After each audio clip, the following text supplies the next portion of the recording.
Is the microphone okay? Good, thank you.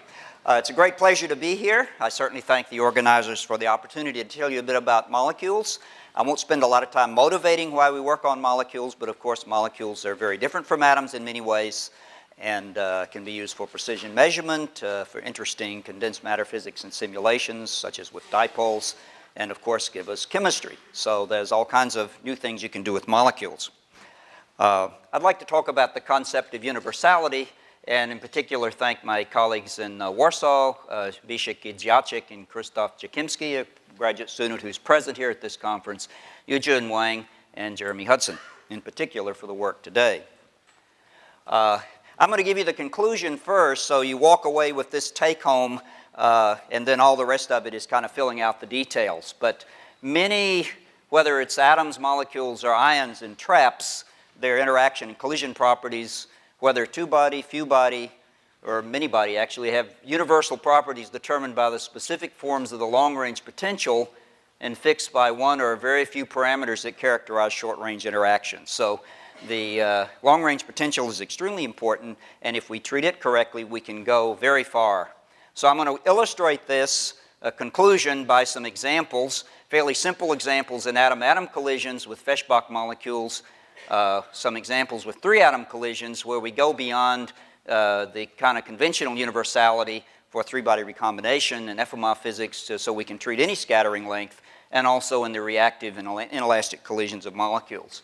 So the simplest example of universality is very familiar. Everybody uses it all the time. We use the S-wave scattering length, where one parameter, the scattering length, it depends on all the details that are going on in the short-range part of the potential, but basically the scattering phase shift near zero energy, k, h bar k is the collision momentum, is proportional to the scattering length, and the binding energy of the last bound state is universally expressed in terms of the scattering length. Well, of course, that's what everybody uses for zero-range potentials and quantum confinement. Whatever you're doing, you basically, this is very, very common.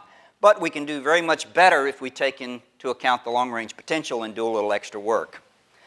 So let me start with this figure that comes from this article on molecules in the Faraday discussions, 142.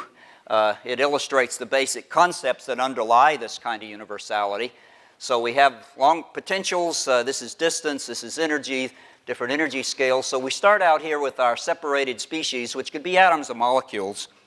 And by the way, these energies for atoms could be Zeeman hyperfine states, so whatever. If it's molecules, these could be rotational or vibrational states. So hyperfine states typically have gigahertz energy scales. Rotation is also gigahertz, and vibration, it gets up into the terahertz or tens of terahertz. So the energy scale out here is going to depend on what the species are. But basically, this is the control. This is where we get all the control. De Broglie wavelengths and distance scales are typically very large, hundreds of nanometers or even microns and above. We prepare our states, very low entropy. They're out in free space, although we can put on confinement and put on confinement boundary conditions in 1, 2, or 3D. This may be in many-body environment of some kind, or even we may engineer some kind of gauge potentials out here. So basically, we start with this stuff. That's all this familiar quantum gas. And we want to, but all this is happening when the atoms come together. Or molecules come together, they go through many energy scales. The long-range potential gets you to many orders of magnitude larger energy scale than the separated atoms have, which typically is on the order of kilohertz. You can get into the gigahertz energy scale in the long-range potential, and then chemistry down here into the much bigger than terahertz energy scale. So this is where all the complexity is, which we'd like to avoid. So what we want to do is to build some kind of a bridge between this region and this region. It needs to be simple, sturdy, and well understood. And that's what we want to look at today. That's the long-range potential. Now over here, it can sometimes get a little foggy and confusing. So we don't quite know what's going on. It's a little dangerous and rocky sometimes. So what we'd like to do is to replace this whole region by a few very simple parameters. So one example is a phase parameter, which essentially is the scattering length, which is a proper asymptotic property in free space, but basically through integrating across through the analytic properties of the long-range potential, it essentially tells us what the phase is over here on this side as we enter into this chemical region. So we can also characterize the strength of a Feshbach resonance by a single dimensionless pole parameter, We can also characterize the chemical reactivity over here by a simple dimensionless parameter. So again, it's got some very simple parameters. Perhaps we might have to even put in statistics and put in the properties of very complex sets of stuff that's going on over here and treat it statistically. But so we're trying to build a bridge. I want to say there's more than one way to build a bridge, though. And many people have done this. Badavine Vihar back in the 1990s was doing his own way of basically bridging this gap. The number of, I use Fred Mies's type of formulation of quantum defect theory. Chris Green and John Bone have their own versions, and Bo Gao and other people too. You can do this analytically and numerically. So this basically is the concept that underlies generalized universality. Just to give you a little background with the hydrogen atom, we have a Rydberg series. The energy levels are quantized in terms of the principal quantum number. But in real atoms with multi-electron atoms like cesium or whatever, you have a core, and the core is very small in relation to the extent of this long-range Coulomb potential. So the entire spectrum of energy levels are characterized by one shift parameter or quantum defect parameter. So this basically is the idea behind this. Instead of the van der Waals, instead of the Coulomb potential, you can do this for arbitrary potentials. Parallel potentials. We're particularly interested in the van der Waals here, which is the 6th power, but you can do this for other kinds of potentials. All right, I'm not sure why this does this. Let me fix. It came back? Okay, good, thank you. Having the computer over there can be a problem. Okay, so we have a long-range potential characterized by some length and energy scale determined by this power. And, well, now it doesn't want to go forward, so.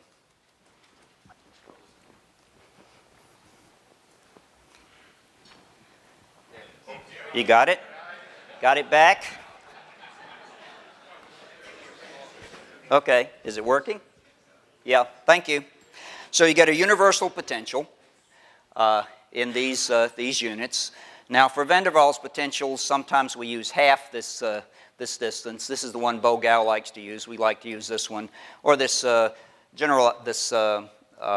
mean scattering length parameter defined by Gerbakken and Flambaum, which is about the same as our van der Waals. I'll use different units at different times. What you get, though, out of this van der Waals potential, depending on what the scattering length is, you get a universal set of bound. All these bound states are determined for the P wave, D wave, F wave, G wave symmetry by if the scattering length is infinite, you get a set of bound states. If the scattering length, say, is equal to the van der Waals length, you get a different set of bound states. This is a picture taken from the Reviews of Modern Physics article with Ching Chen on Fishbach resonances based on the work of Bo Gao. Now, if we use reduced energy units and length units, we get energy and length in dimensionless form. So the universal energy is its very familiar form when A is large compared to 1, so we can write the universal energy this way. Or alternatively, multiply by the square of the scattering length, and we just get a constant. I'll use this form graphically in a moment. But first of all, let me just show you. Here's the universal energy of the last bound state. This actually is valid for any scattering length from 0 to plus or minus infinity. You get a universal function, so I could put ytterbium or lithium or cesium or any atom on this curve that give the bound state, give the scattering length. I can tell you exactly what the binding energy is. This energy scale is much larger than unity. This extends over many, many tens to even hundreds of van der Waals units of energy. And the familiar universal is up here very close. The conventional universal result is right up here. If I blow it up now on a log scale so I can show you what's going on, this is the conventional universal formula. As the scattering length in van der Waals units gets to be large, 10, 100. So by the time you get above about 10 van der Waals lengths, this universality is pretty good. Although I'll show you experimentally, you can really see the difference if you look closely. So we have this universal formula. You can correct it for the van der Waals length. This is like a range correction, which Gerbakken and Flambaum did in '93. Or Bo Gao came along and got even higher order correction terms. So I want to compare this to experimental data. We have some very good experimental data from Selim Joachim's group in Heidelberg on lithium-6 in 2 different spin states, which they published. And we did a couple channels analysis of that. Here's the data, 4 points. And now we're doing this epsilon alpha squared, so we multiply by the square of the scattering length. So the universal last binding energy of the last bound state would be just constant, -1. And you see the dashed line here is Bo-Gauss formula based on putting in the length of the long-range potential in it with enough terms, and it's pretty good. The red line is full couple channels. That's the gold standard where we do full Hamiltonian, all spins, both singlet and triplet Born-Oppenheimer potentials, and put it on a computer and solve it numerically. That's how we fit this data, and the model goes right through this last data point you see. But actually, although this is only 4% different from universal, 1.04 versus 1, it's about 100 sigma away from the experimental error bar here. So we actually can do a lot better than universal just by putting in the properties of the long-range potential.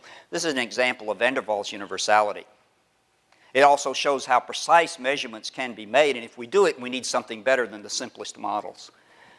Feshbach resonances are widely used in atomic physics. They're basically scattering resonances that can be tuned because there's some closed channel, there's some open or background channel, and I'm not going to go into the detail here, but this is the bound states below threshold. The scattering length above threshold shows this singularity at some magnetic field as you tune through the pole position of the magnetic field where the last bound state disappears. Here's where the universality, conventional universality, applies very close to the pole. There's a width of the resonance and a background scattering length away from the pole. And in this review, we characterize the resonance pole strength by universal, this dimensionless parameter. You put the scattering length in units of this a bar length, and put the width of the resonance multiplied by the magnetic moment difference, and put it in van der Waals units. And so this is the dimensionless quantity, a dimensionless pole strength. Well, why do I call it a pole strength? Well, the universal form that van der Waals scattering takes when you put it in this form is the phase shift for any energy in magnetic field near the pole. There's a background term, energy-dependent background term. Very low energy is just proportional to the scattering length. But there's this resonant pole term, standard Bright-Wigner form with some threshold modifications.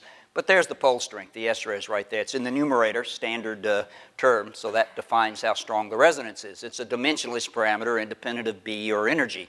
And in general, however, we have to let, and you can do this, the background scattering length is a function of energy. This S-res parameter really should be allowed to be a function of energy as well as this pole position, drifts and shifts with energy if you go away from E equals 0. But the way in which these vary are universal functions of the background scattering length.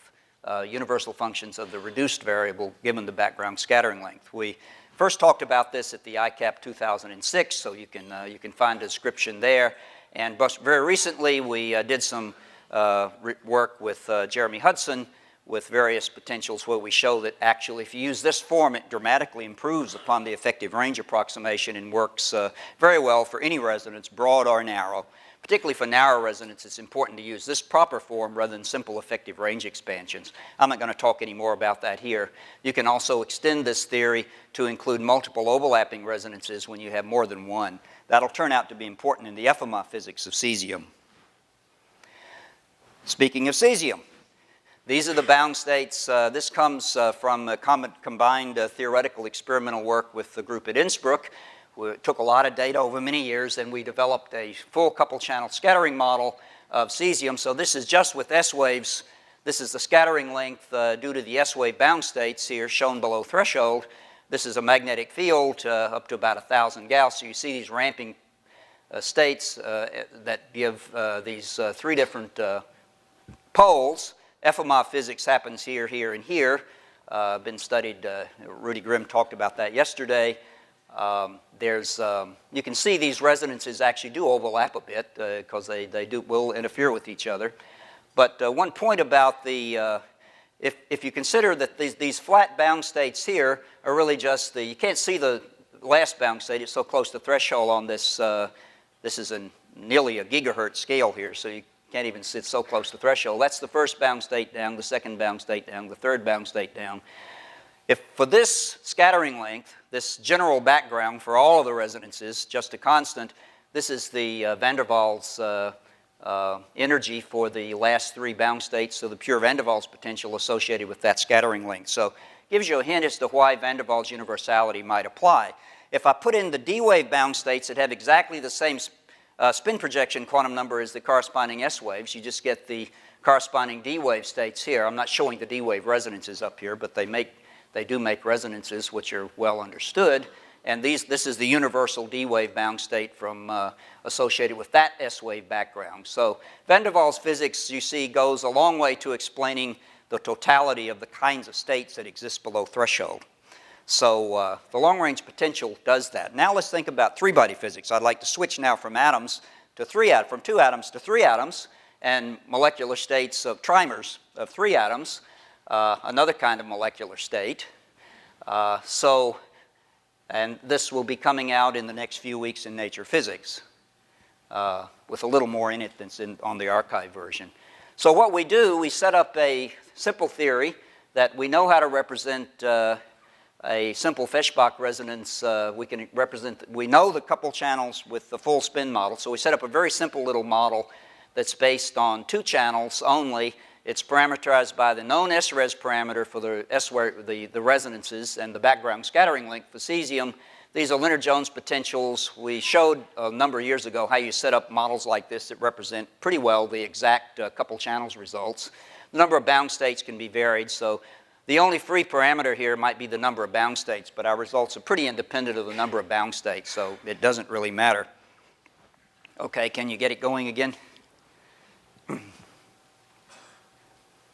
Okay, so what we have now then is an exact representation by a simple little parameterized 2-channel model. It's parameterized by these simple dimensionless parameters. Well, it has a unit of Gauss in it, so it depends on magnetic field.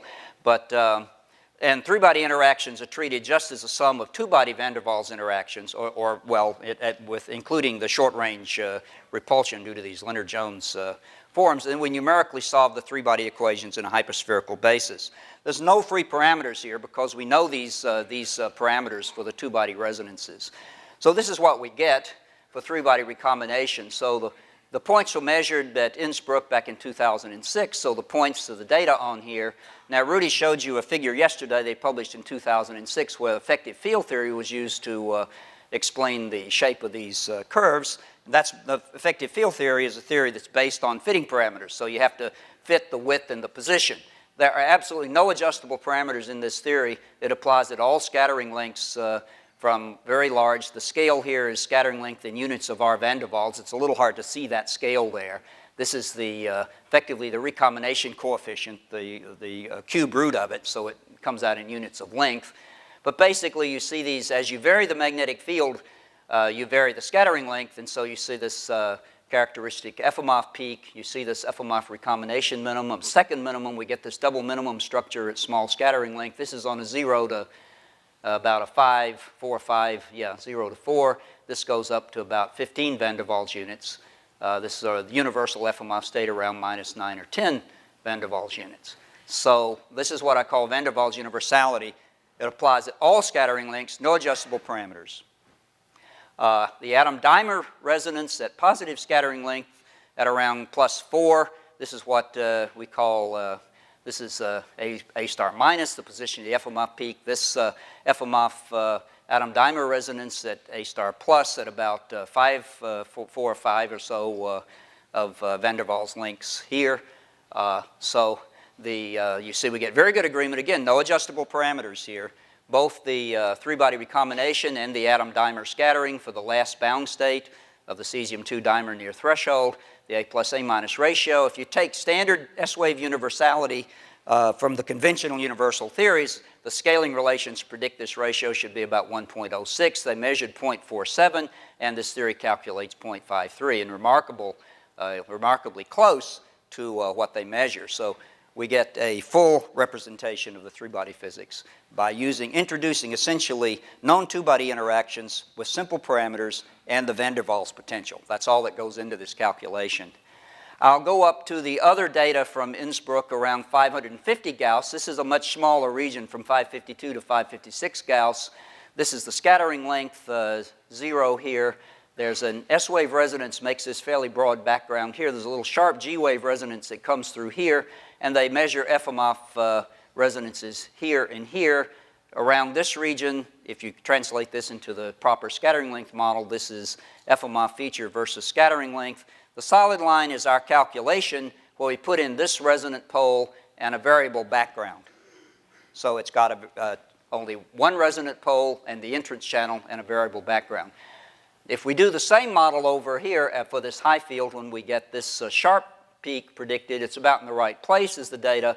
But if we actually put in the other pole S wave that makes this variable background, we get this agreement. That's now with 3 spins put into the model, so we get very good agreement. And now I'll explain to you why. It gets a little more complicated, so I don't want to emphasize the complexity so much as simply the fact that universal van der Waals theory can handle the complexity very well. So here's what's going on. We have a very good couple channels model. Again, this is the Innsbruck group, measured binding energies in this region and this region. I'm not showing the data in the comparison. That's in this paper. We got excellent agreement with all of the Innsbruck measurements for binding energies of molecular bound states. This is the two-body bound states of the cesium dimer. So this is the scattering length up here across this range between 545 and 560 Gauss. The FMR features are measured here. They measured a loss minimum over here and an atom dimer resonance there.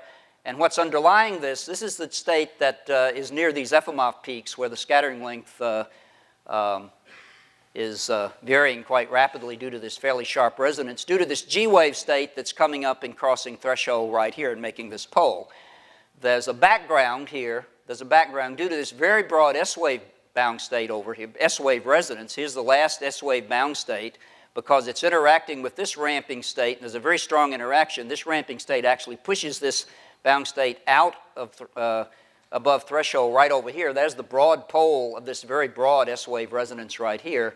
And if we only treat this resonance locally as this ramping bound state here with a background like this, and don't put in the S-wave, if we only do a two-spin model, this is a local representation of this resonance, we predict the positions of these two peaks right, but as I showed you, the width of this feature is totally wrong. That's because this bound state's missing.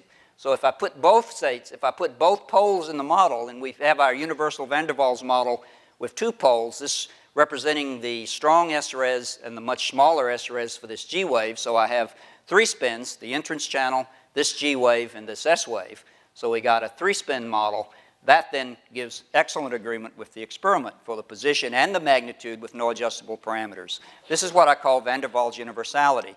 The van der Waals potential plus a few very, very simple parameters tell you everything that's going on about the three-body physics. Now, whether this works or not in general is something that we have to determine by looking at lots of other resonances.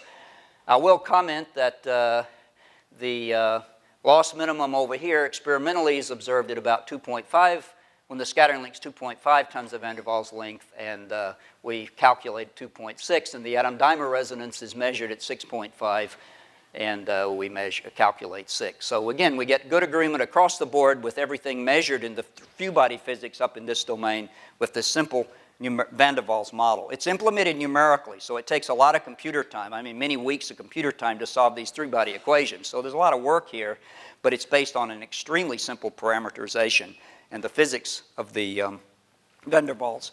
I'm not going to explain to you why you get these universal values for the position of the FMR peaks. That's been explained very nicely by Chris Green's group and also by Pascal Nadon and Ueda in Japan. So with rubidium-85 and experiments at Gilla with Eric Cornell and Debbie Jin and their group this is the data from the rubidium-85 versus scattering length here, and this is our model when applied to that. It's a very different pole strength parameters than you get in cesium. So again, another species that works very well. We're extending this theory to many other systems, including the lithium-cesium mixed heteronuclear case where we can understand and explain data coming out of Heidelberg and Chicago on the lithium plus cesium three-body recombination and other types of systems. So stay tuned and we'll give you more information on that. Now finally I'd like to switch to the other very interesting case of molecules, because the molecules are quite different from atoms. I've been telling you about very weakly bound molecules made up of two atoms. Now let's look at real molecules. There's a very nice review of on molecules by, in this special issue of Chemical Reviews edited by Debbie Jin and Jun Yi in 2012. We have an article in there with, I have one with Govan Kumener on ultra-cold molecules in cold chemistry, reviewing a lot of work in particular in general, but also including the JILA work. So I don't have time to go into that, but I'd like to illustrate some of the principles of molecular collision universality that you get when you have reactive collisions. So here, basically, the JILA group takes this sample of molecules, and they find if they make a sample of these KRB molecules, they gradually disappear.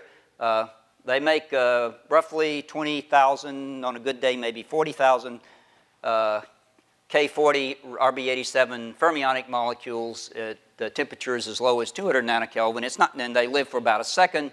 And the reason they only live about a second is because they undergo this chemical reaction to make potassium-2 and rubidium-2 that releases energy, and they measure the reaction rate. So there's a tremendous amount of work that the JILA group has done on that. I don't want to go into the details on it, but I would like to emphasize that we can get some very simple universal models that explain this kind of chemical reaction and those for many other molecules. So this is a generalization. It's a quantum version of some very familiar theories to chemists, at least, these capture models, first by Langevin in 1905 for the 1 over R4 polarization potential, and by Gorin in 1938 for the van der Waals potential. These are well known to chemists. So what it says is if two particles come together, you should have some classical trajectories. All the classical trajectories that the long-range potential capture to go on to reaction, then you simply count those classical trajectories. That's the classical theory. We now have the quantum version of it. The quantum version basically is that we put on black hole totally absorbing boundary conditions out here at short range. So as these particles come together, these molecules or atoms or whatever they are, if they have some kind of absorptive boundary condition, then they quantum reflect off the long-range potential. For S waves, it's just the kink in the due to the van der Waals potential. And if there's a P wave, it's a centrifugal barrier, then they reflect off the centrifugal barrier. But they can also tunnel through. So there's only incoming flux, no back-reflected flux in this region. Bo Gao has done theories like this. We've implemented analytic theories. John Bowen, Govan Kumener, and so forth have developed numerical theories for this too. But the analytic theory says that in this particular case, you get a very simple scattering length for this problem. The S-wave scattering length is complex. It has a magnitude equal to this A bar quantity, the characteristic length associated with the van der Waals potential, has equal real and imaginary parts. The imaginary part gives you the loss rate, the chemical reaction rate, and this is the universal chemical reaction rate that at threshold that corresponds to the chemical Gorin model at high temperature. Just a very simple H over mu. Mu is the reduced mass of the colliding pair, and the van der Waals length when you have a van der Waals potential at long range. Do the same thing for P waves. You get an analytic result. This is a pure number. It just depends on things like gamma functions and stuff like that. A bar cubed. So this is a P wave volume. This is a volume associated. It's a van der Waals volume, and KT over H. These very simple theories quantitatively explain the experiments at JILA, actually. Has a kind of universal threshold chemistry. If you take two of these are fermions, if you put them in the same spin state, so they're identical fermions that are reacting, you get this rate. If this is the dipole moment, they can remember now a molecule in J equals 0 with no electric field has a body frame dipole but no space frame dipole because it's in an eigenstate of rotation. Put on an electric field that then breaks that symmetry and the molecule actually picks up a space frame dipole. This is in 0.01 debye, 0.1 debye. The JILA experiment could get up into about this range.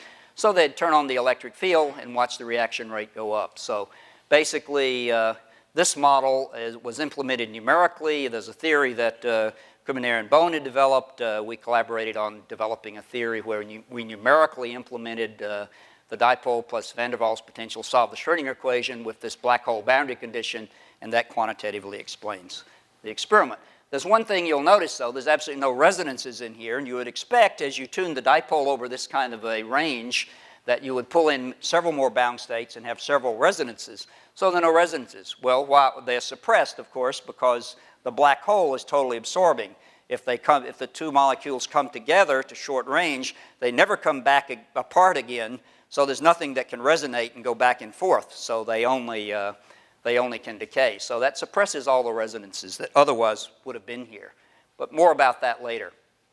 Bo-Gao actually generalized this to higher temperatures summing over many partial waves. So this is a universal temperature scale. This is in van der Waals. This is like the van der Waals temperature associated with the van der Waals energy in Bo-Gao's units. There's a universal rate function, just a pure number that would describe identical bosons, identical fermions. The Jilla experiment that I showed you down here, this theory quantitatively explains the Jilla experiment, which is taking place down here. When they do unlike fermions, they will find that they get this rate right around here, the universal S-wave rate, because unlike fermions collide with S-waves, and so at low energy. So the Jilla experiment both agrees for like fermions and unlike fermions. I didn't actually put the data points on here. But as you get up to about the van der Waals energy scale, which typically is measured in megahertz, that is hundreds of microkelvin to millikelvin, it depends on the mass and the species, but typically this is a much, much larger energy scale up here. Then you go over many partial waves contribute, and the blue dashed line here is simply the classical Gorin type capture model. So the capture model works down to about order the van der Waals temperature and then fails above. This is with universal black hole boundary conditions.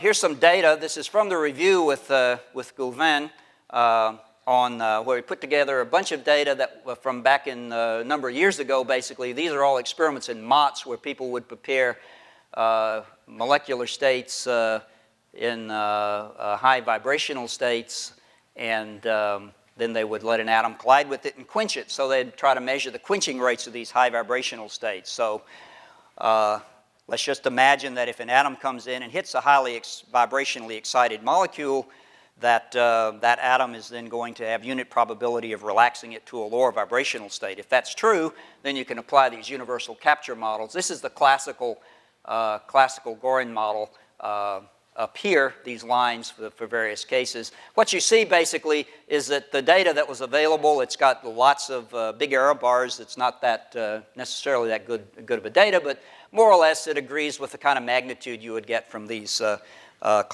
classical types of models at these higher temperatures, more like 100 microkelvin. So the magnitude is about 10 to the minus 10 centimeters cubed per second. This is a log scale, but they all tend to cluster around that magnitude, which is the universal value. Tends to be something like a universal value.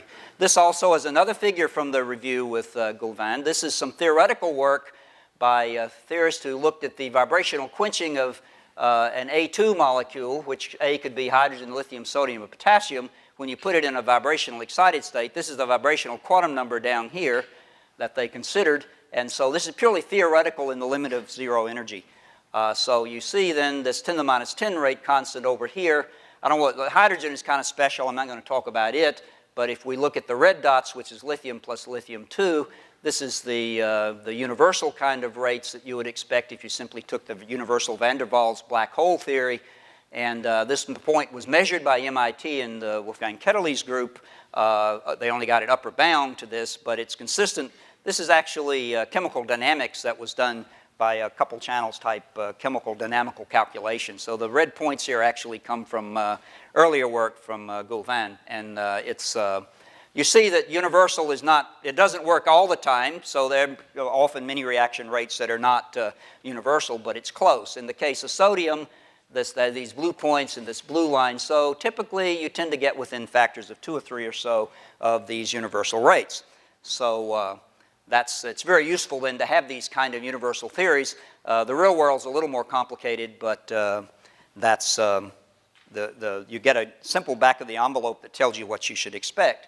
Now you can generalize these things to include not just black hole boundary conditions, but let's look at the gray hole. So here's our chemistry, but suppose the reactivity is not unit reactivity, but suppose a little bit of the flux comes back into the entrance channel, not only from quantum reflection out here that sends it back, but it comes in here and comes back out again. So now we need two parameters. We need the scattering length to represent the phase in here, and we need a reactivity parameter that describes the chemical reactivity in here. and basically you get a universal rate constant. Now, by universal, I mean that the functions that occur in here that depend on energy and partial wave are determined by this phase parameter at short range. It conceivably might have to depend, in the general case, might have to depend on partial wave. Okay, that's my warning that I need to finish in about 5 minutes. Okay. Except I got to get the thing turned off. Okay, sorry. You know, I am a theorist, you realize, so it's a... Okay, so the reaction probability here is basically related to this dimensionless parameter. Y = 1 corresponds to the black hole case, which is the Langevin theory, the Gorin theory. And so basically you can generalize this.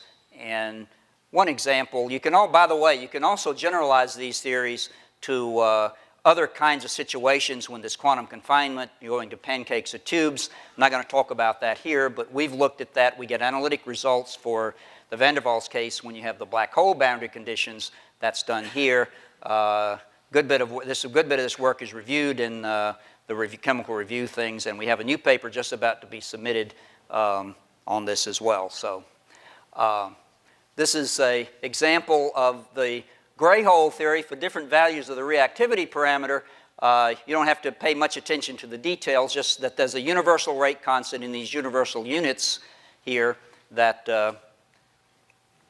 and this again is against the temperature in universal units.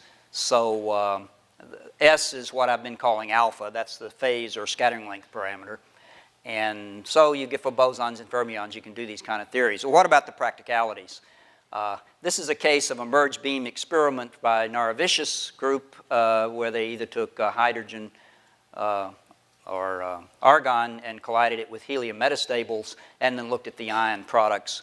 So what they could do, they could get down to very low temperatures in the vicinity of maybe up to about a few 10, 20 millikelvin, Kelvin. And if you apply these universal theory parameterized by a single S-wave scattering length, brings in also all the higher partial waves and everything. It can kind of qualitatively, it goes bad up here at the higher energies above Kelvin because the van der Waals potential isn't really fully applicable up there. But Christoph had a poster here yesterday with neon triplet P2 with ammonia or deuterated ammonia to make ions and showed quite good agreement with an experiment in that case. So this kind of theory actually works at low energy for real molecules. So just to tell you that. Now, what about the real world? Well, I want to just call briefly attention to this work from John Bone's group here on statistical models. If you look at the real world, this is like a KRB colliding with a rubidium atom. So the KRB has these vibration rotational states, and this just represents the rotations, and then the first vibrational level with all the rotations. So you get an incredibly complex set of short-range potentials and interactions, very high density of states. So John tried to count the states and set up a toy model that just kind of put in a statistical model of these states. And so microkelvin, 10 microkelvin, 100 microkelvin. You get an enormous amount of complexity. I'll just note that quite recently in an experiment in Francesca Ferlano's group at Innsbruck with erbium atoms, you'll hear more about this I'm sure later, that they found signatures of a kind of chaos in these collisions where statistical theory was very helpful in understanding the pattern of Feshbach resonances in this very complex atom, which in the ground state is a triplet H. It's got 5 units of orbital angular momentum, so it's a very complex species. So we just now begin, I'm going to close if this is the last slide, which is one figure also from this review in 2012 that kind of picks up on this kind of picture that I've been using. So we have the separated reactants that we can prepare very precisely, and we go into some products. No one's done anything yet with products. That's one of the things that may come later when people start detecting products of reactions, and it's this long-range region that gives us the bridge between here and there, and we're trying to learn how to cross that bridge. I've shown you quantum defect theories, the analytic and numeric, these Langevin type quantum models of threshold collisions with black holes or gray holes. So there's a lot you can do that way. The Bone group has started doing statistical theories. Michael Gonzalez-Martinez and Olivier Deleu's group has recently put up a preprint doing some of this where he actually begins to look at product distributions. The Bone group is doing semi-classical dynamics. It's very hard to do couple channels calculations. Some people just scale the potential by some arbitrary scale parameter of a few percent and then watch what changes, but it's very hard to apply these. Chemists have lots of ways of understanding what they call internal vibrational relaxation, where energy is exchanged among many modes in here. And as time goes on, we're going to have to learn how to think about this kind of region, and we hope we can take advantage of what we know about the long-range approach of the atoms to help us understand that. But putting all this together with real chemistry is a big challenging problem ahead of us, and maybe 5 years from now somebody at the ICAP can tell you, or 6 years or whatever it is, what's going on. Okay? Thank you.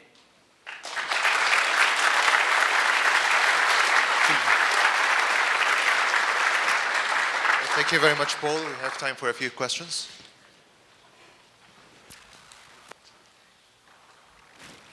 So, Paul, you mentioned a little about the 2D and 1D calculations. I mean, if you have this confinement, you have also confinement-induced resonances. Yes. And my question is, I have always this kind of intuition that they should be less lossy. Is this correct than the standard Feshbach and so on? Because they are created by kind of different mechanism, or I don't know. Oh, you're asking about the loss properties? Yes. I'm not sure about that. I haven't thought about the loss problems in particular. It is possible to calculate confinement-induced resonances, however, with these kind of theories. Are we getting... Somebody grabbed the wrong microphone. Whoever grabbed the microphone that says lab 1, that's the wrong one. It's channel 10, 1. Okay. Channel 10, 1, turn that handheld off. Yeah. All right. Okay. Can you hear me? Okay. Yeah. You can confinement-induced resonances can be calculated with these kind of theories. The thing they take into account very nicely is the zero-point energy or the eigenenergy in the bands of the confinement, because if you think about something being confined, it's vibrating very fast. That effectively increases the energy by which you go into the collision, and you actually have to use, particularly when there's a Feshbach resonance, you have to use energy-dependent scattering length, in effect. That's one way of thinking about it, instead of the zero energy kind of conventional scattering length. If you do that, you can do a much better job of calculating confinement-induced resonances. And it's building that kind of thing into the dimension, into the confinement that these kind of theories do. So we didn't look at losses for confinement-induced resonances, so I don't want to say what's going to happen in general. But it's a very powerful theory for treating the energy positions and the way they get pushed around by fields. Right. More questions for Paul? Yeah. Paul, how to transform the P wave, D wave, maybe F wave in the total modern-to transition, you know. In the total modern-to transition, the dipole interaction has some contribution. Yes.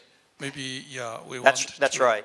That's a good question. The question is about the dipole-dipole collisions. Yes, they'll definitely, as you go up in energy, you'll begin to pick up higher partial wave contributions. These are universal contributions that John Bone and Chris Tickner and others have worked out. You can do it very simply, include them very simply by the Born approximation or distorted wave Born approximation. And you simply can add those amplitudes into the ones due to the shorter range part of the potential. So definitely dipolar collisions will be influenced by terms that are higher order in partial wave and couple different partial waves and give you anisotropic effects on the collisions. Yeah, it's straightforward to take that into account numerically if we do numerical long-range models. Rather than, it's very hard to do analytically dipole plus van der Waals, but you can numerically do dipole plus van der Waals very easily. I think, was there another question? Okay, Wolfgang had one, I think. Paul, the system as rich as cesium is now completely understood. But what are the parameters you need as an input? You need the resonances plus the strength of the resonances? Yes, okay. Cesium is completely understood because we have very, very good short-range potentials, Born-Oppenheimer potentials, across the full range of it, and we have very good couple channels models. Now, if we look at a little narrow slice of the Feshbach spectrum and a narrow slice of magnetic field B, then each of the poles of the resonances is locally approximated by a dimensionless SRes parameter and a background. Now, the subtlety is in cesium, and the paper I referred to about overlapping resonances in 2013 by Krzysztof Jakimski explains it. You actually need to account for multiple resonant poles properly, so because the resonances interfere with one another. You see that already happening in the FMI physics of cesium. We had to account for two poles at the same time, not just one pole as an isolated pole. When you have two poles, they get a global background, and they each have their own SRes, but it's based on a global background, not on a local background. So you have to learn to think about resonances differently when they're overlapping, but we're beginning to learn how to do that. Okay, thank you very much. We'll have to move on to the next speaker. Let's thank Paul again.